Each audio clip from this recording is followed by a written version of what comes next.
Hello everyone and welcome to Bantu Heritage. My name is Matema Dumbo, the man behind Bantu Heritage.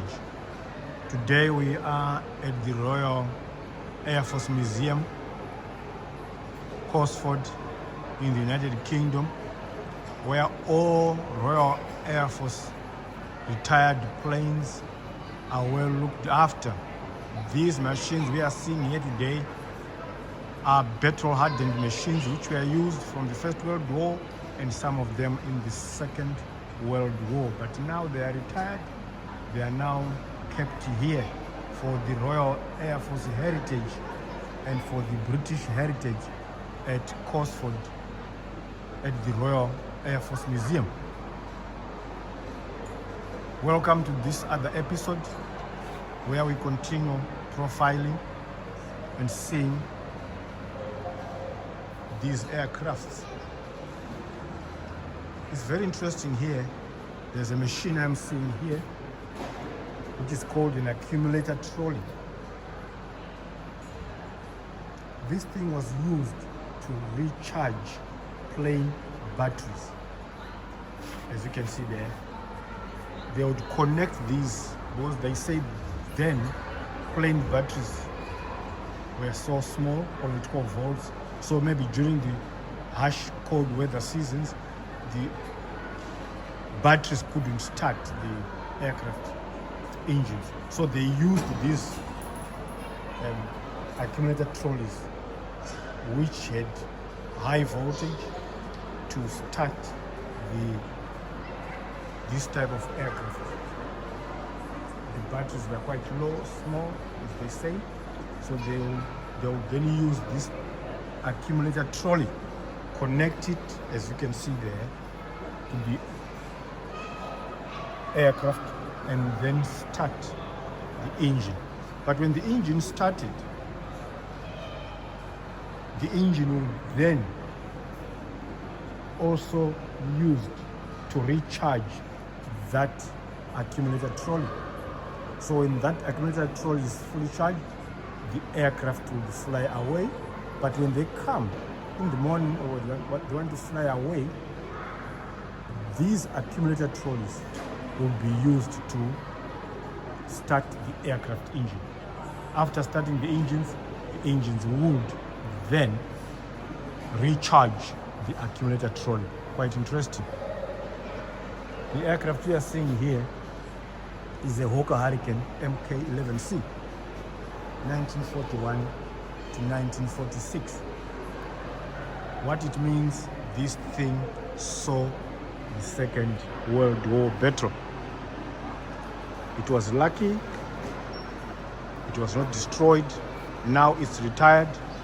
It's now sitting here at the Royal Air Force Museum.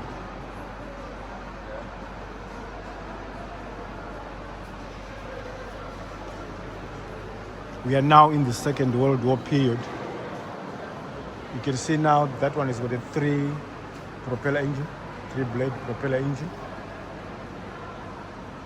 You can see the colors, black light. Both these planes were used. This is a Bolton Paul Defiant Mk1, 1939 to 1943, right in the thick of the Second World War.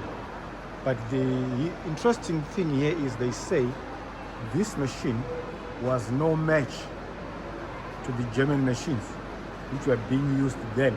So it was withdrawn from battle. Because it was for surveillance. But they say during the day it could make the Germans, so they would use it during the night. So it was not used so much. From 1942 they would use this for radar duties to support night bombings, but mostly at night, because they said during the day the German machines were more sophisticated than this. See the landing gear there? This is the Bolton Paul Defiant Mk1. It was used in the Battle of Britain. So this thing is not a toy, it was used. It's now retired.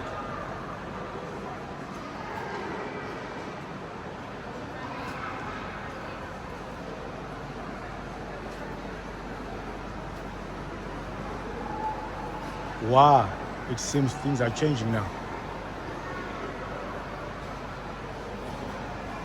This one seems to be more modern, as you can see now. We are moving into the new era.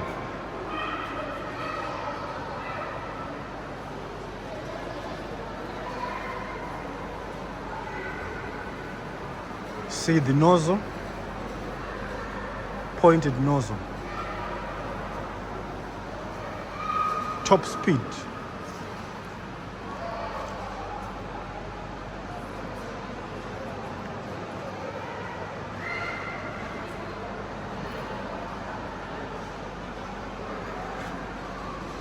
(1954 to 1966).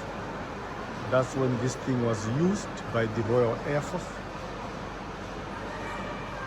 This is the Ferry FD2 or Delta 2. This was for supersonic research. Supersonic meaning top speed.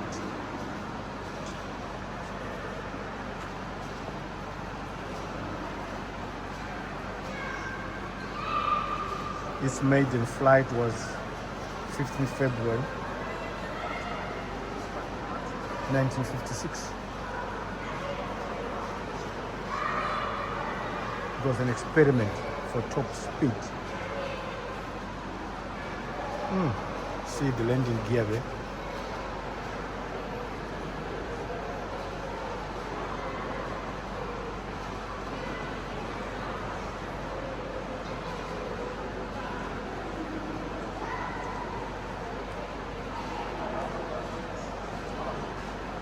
So this was for supersonic research from 1954 to 1966.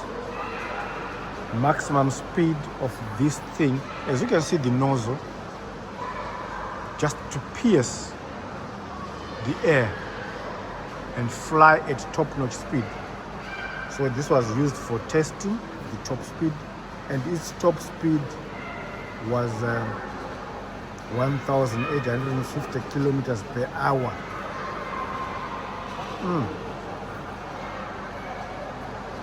At 11.6 kilometers up in the air. Rolls-Royce engine was used. So this one was used for experimenting with modern aircraft.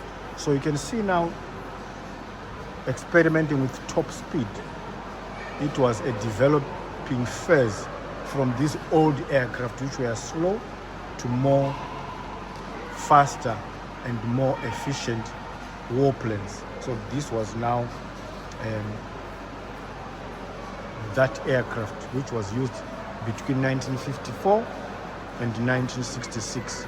Now it's retired, it did its part. As you can see and as we know now, we've got more fast and more quick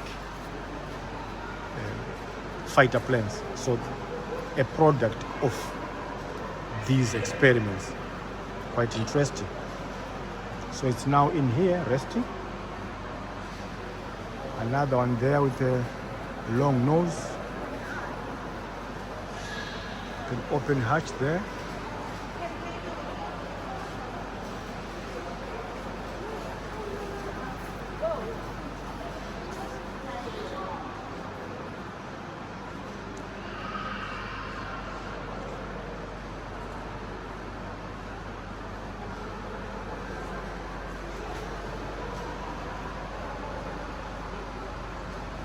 That's the cockpit.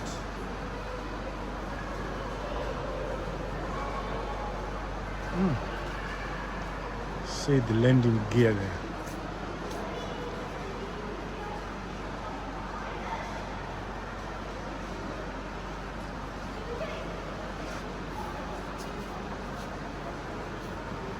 We just see this thing flying.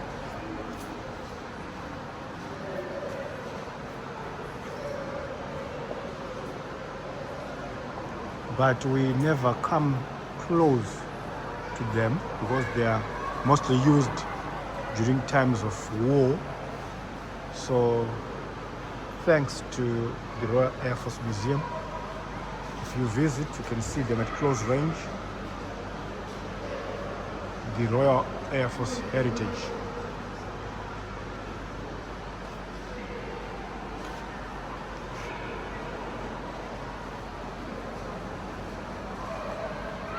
Those are the engines there.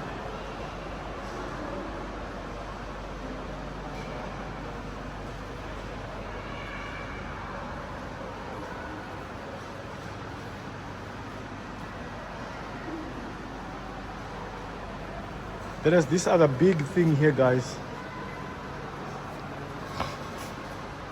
As you can see, above there.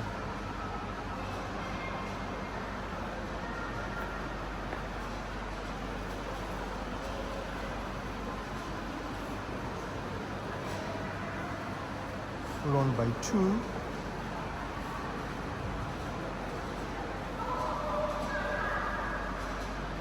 The nose, piercing wind,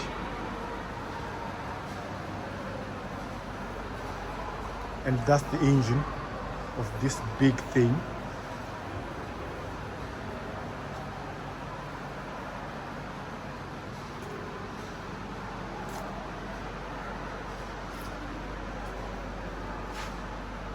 This is a Rolls-Royce engine. Rolls-Royce engines is not manufacturing plant is not far from here. It's in Wolverhampton. So this is the Olympus Rolls-Royce engine, which was used to power this thing.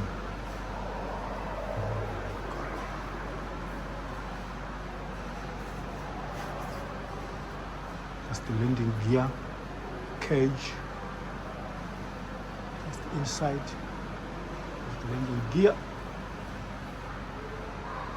Two tires on this side.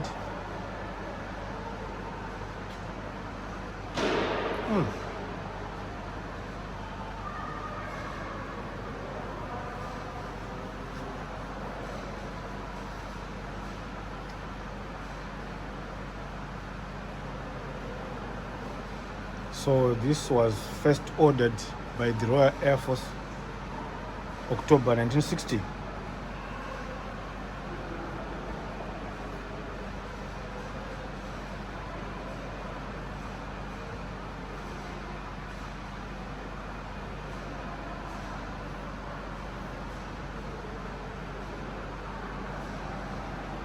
So this thing was also like an experimental aircraft, because there were prototypes ordered from 1960, 1964 history going on until May 1975, when this aircraft was transferred to this museum. So yeah,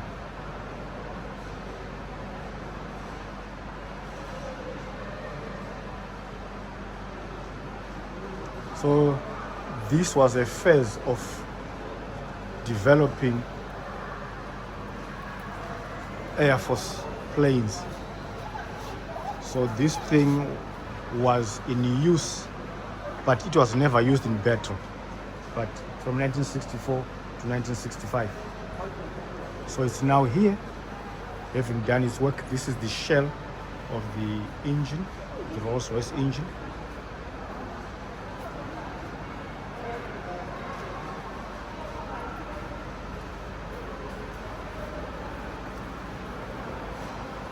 Big engine, as you can see there.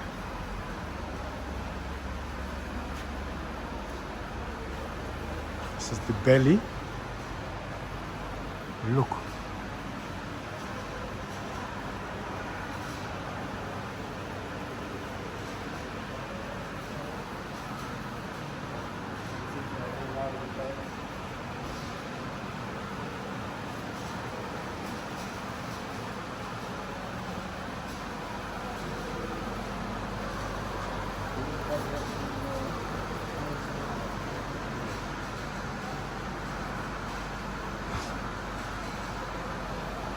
Here we have another machine. See, the landing gear is very interesting. One big one with 2 tires on the middle, and then a supporting one at the tip of the wing.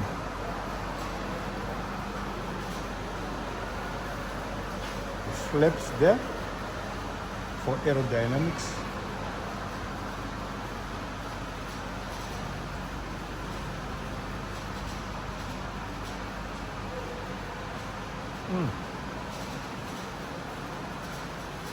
This was a Hawker Siddeley, codenamed Kestrel FGA1.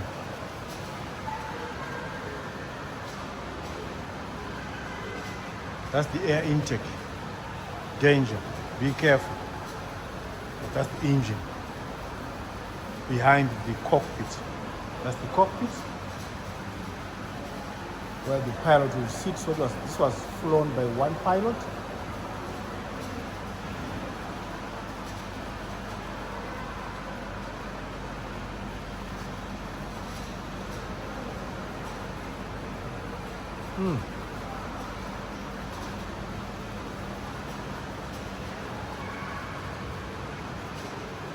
So the Hawker Siddeley,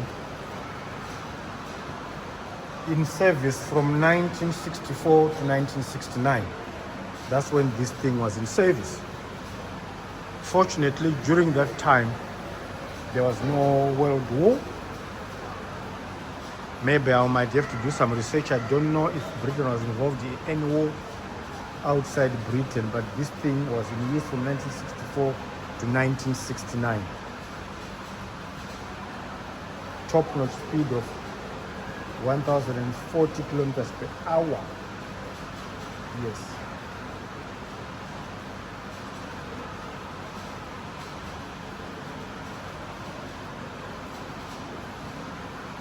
So this thing was designed for what they call the vertical takeoff. And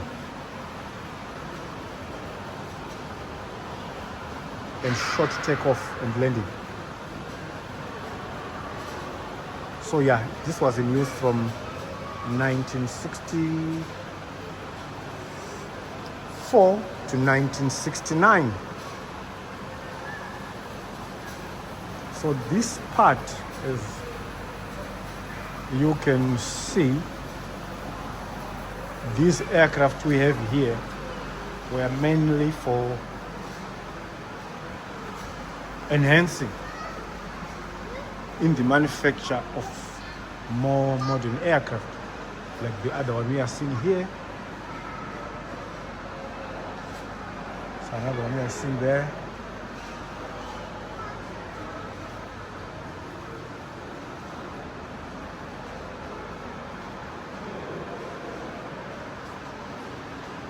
Times have changed.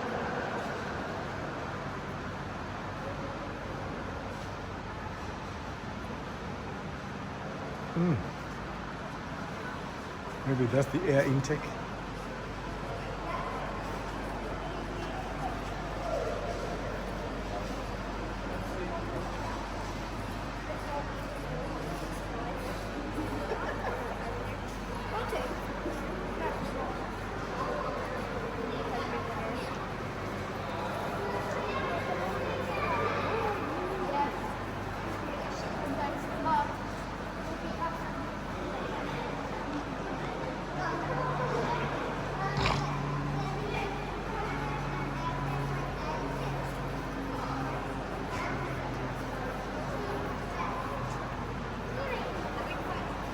This was a BA, EAP, that's Experimental Aircraft Program.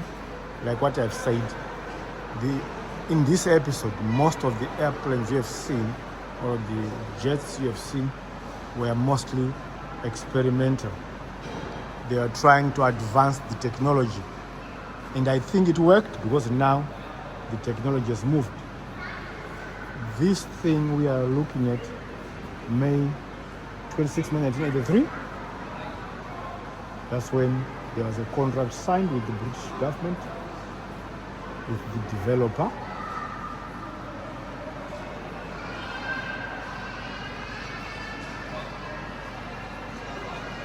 Yeah, so yeah, it was in use between 1986 and 1991, but mostly it was experimental.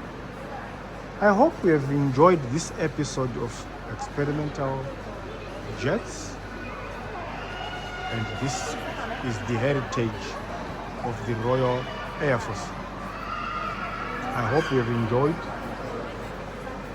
the heritage of Royal Air Force.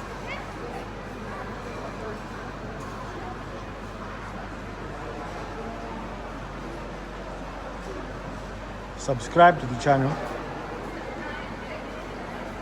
share, and let's grow the channel together. Thank you for watching, and I will see you in the next episode.